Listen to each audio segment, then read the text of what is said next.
سامعین و ناظرین السلام علیکم ورحمۃ اللہ وبرکاتہ۔ آج اس مختصر سی محفل میں آپ بھائیوں کے سامنے ایک عقیدے کی بات رکھنا چاہتا ہوں۔ ہمارے ہاں وہ ایک عام سمجھی جاتی ہے، ورنہ شریعت کے اندر اس کا بہت بڑا مقام ہے۔ وہ چیز کیا ہے؟ وہ ہے خواب۔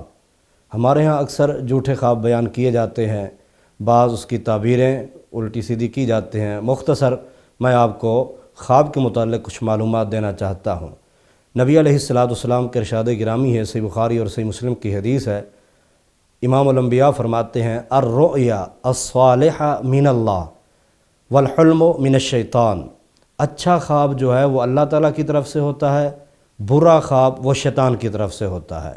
اب جس انسان نے اچھا خواب دیکھ لیا تو وہ کیا کرے؟ فَلْيَحْمَدِ اللَّهِ، اس کو چاہیے وہ اللہ کی حمد بیان کرے، اللہ کا شکریہ ادا کرے۔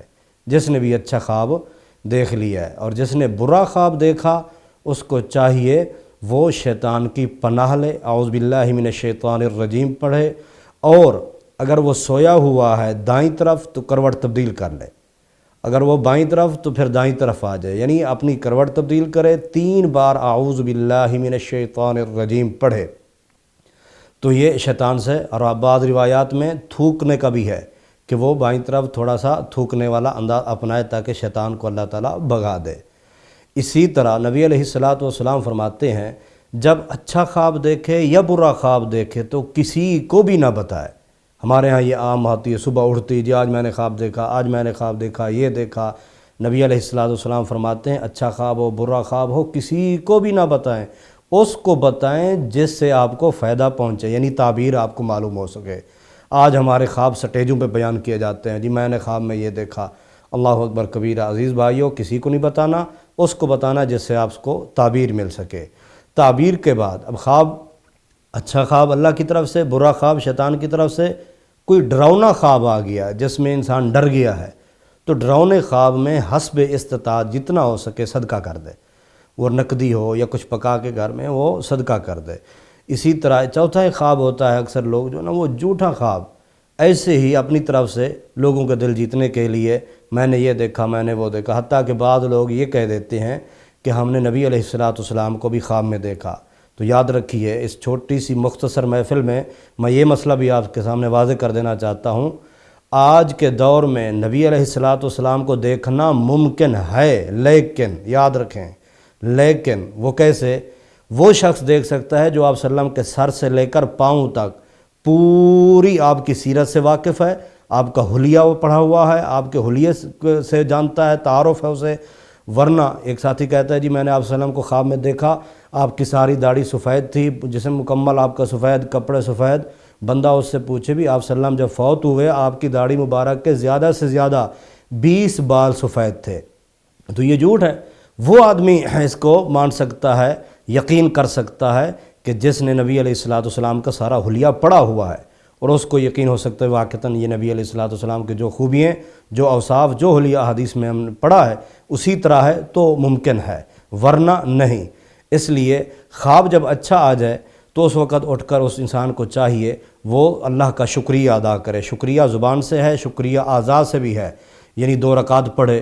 نبی علیہ السلام روزانہ صبح کی نماز کے بعد بیٹھ کے صحابہ کرام رضوان اللہ علیہم اجمعین سے پوچھتے تھے ہاں آج کس نے خواب دیکھا، آج کس نے خواب دیکھا۔ اور آپ سامعین کو یہ علم ہونا چاہیے نبی علیہ السلام کا خواب وحی ہوتا ہے۔ آپ نے جو خواب دیکھا وہ وحی۔ ہماری آج دی جانے والی اذان جو ہے یہ بھی خواب میں آئی تھی، لیکن اس وقت دین نہیں بنی جب آپ صلی اللہ علیہ وسلم نے اس کی تصدیق نہیں کی تھی۔ خواب ایک اہم چیز ہے، لیکن نبی علیہ السلام فرماتے ہیں ہمیشہ سچا خواب اس شخص کو آتا ہے جو زندگی میں سچ بولتا رہے۔ جھوٹ بولتا ہے تو جھوٹے کو سچا خواب نہیں آتا۔ نبی علیہ السلام فرماتے ہیں نبوت کی ساری چیزیں ختم ہو گئی ہیں، وحی کا آنا، یہ وحی کے سارے سلسلے ختم ہو گئے ہیں، الا المبشرات الصالحہ، یہ صالح خواب دیکھنا یہی باقی ہے۔ اللہ تعالیٰ کسی اپنے بندے سے کوئی چیز بتانا چاہتے ہیں تو القاء کر دیتے ہیں۔ یہ القاء کر دینا، یہ الہام ہو جانا، انسان کے وہم و گمان میں نہیں ہوتی بات، اچانک اس کے دل میں کوئی خیال آ جاتا ہے تو یہ وہی اللہ تبارک و تعالیٰ کی طرف سے ایک القاء ہوتا ہے، الہام ہوتا ہے۔ لہذا ہمیں اس خواب کا جو ہے نا خصوصی طور پر اس کے متعلق ہمیں علم رکھنا چاہیے۔ نبی علیہ الصلاۃ والسلام نے فرمایا خواب کسی کو نہیں بتانا، اس لیے کسی کو نہیں بتانا، اس کو بتانا ہے جس سے ہمیں فائدہ پہنچے، تعبیر حاصل ہو، برے خواب سے آ جائے ڈرانا خواب، اس پہ صدقہ کرنا چاہیے، جھوٹے خوابوں سے بچنا چاہیے۔ اللہ تعالیٰ مجھے اور آپ کو قرآن و سنت کے مطابق زندگی گزارنے کی توفیق نصیب فرمائے۔ وما علی الا البلاغ المبین۔ عرفنا باب الجنة وهو الباب العالي الواسع، هو مرضاة عظيم المنة وهو المعطي وهو المانع.